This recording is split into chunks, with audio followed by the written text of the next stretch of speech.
Саламатсызбы? Эгер биздин каналда биринчи болуп жатсаңыз, подписаться кнопкасын басып, каналга катталып коюңуз. Урматтуу кыргызстандыктар, Кыргыз Республикасынын президенти Жапаров Садыр Нуркожоевич тарабынан Кыргыз Республикасынын Жогорку Кеңешинин депутаттарынын шайлоону эркин, таза жана ачык айкын өткөрүүнү камсыз кылуу боюнча чаралар жөнүндө 2021 жылдын 1-ноябрында жарлыкка кол коюлган. Президенттин жарлыгын аткаруу максатында Кыргыз Республикасынын Министрлер кабинетинин иш-чарасы иштелип чыгып, тийиштүү министрликтер, ведомстволор жана башка мамлекеттик органдардын жергиликтүү өз алдынча башкаруу органдарынын жетекчилерине аткарууга жиберилген.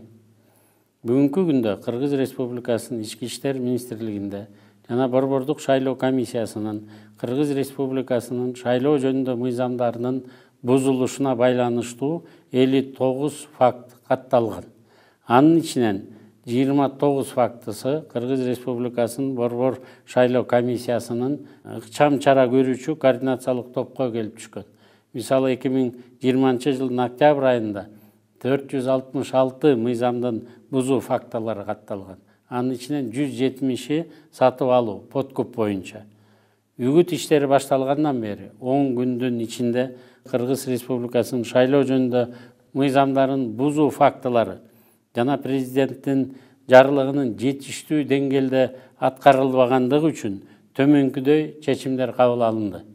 Баткен облусунун Лейлек районунун мамлекеттик администрация башчысы аким кызматтан ордунан убактылуу четтетилди.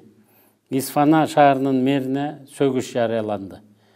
Ал эми бүгүн Ош шаарындагы студенттерди окуу учурунда үгүт иштерине катыштыргандары үчүн Ош мамлекеттик университетинин педагогика факультетинин деканы Муратбаев жана ошол факультеттин 3 мугалими кызматтан алынды.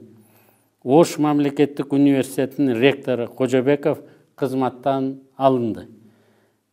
Билим берүү жана илим министри Купешовго, Ош шаарынын мэри Мамбетовго сөгүш жарыяланды. Урматтуу бюджеттен акча алып иштеп аткан биздин кызматкерлер, өзгөчө жетекчилер, сиздер шайлоо үгүт иштерине алаксабасаңыздар, өзүңүздөрдүн милдеттериңиздерди так аткарсаңыздар, силер шайлоону иштөөгө, шайлоонун жакшы шарттарды түзүп берүүгө милдеттүүсүңөр. Өзүңүздөрдүн ой пикирлериңиздерди шайлоо күнү жүрөгүңүздөр менен, акылыңыздар менен бересиздер.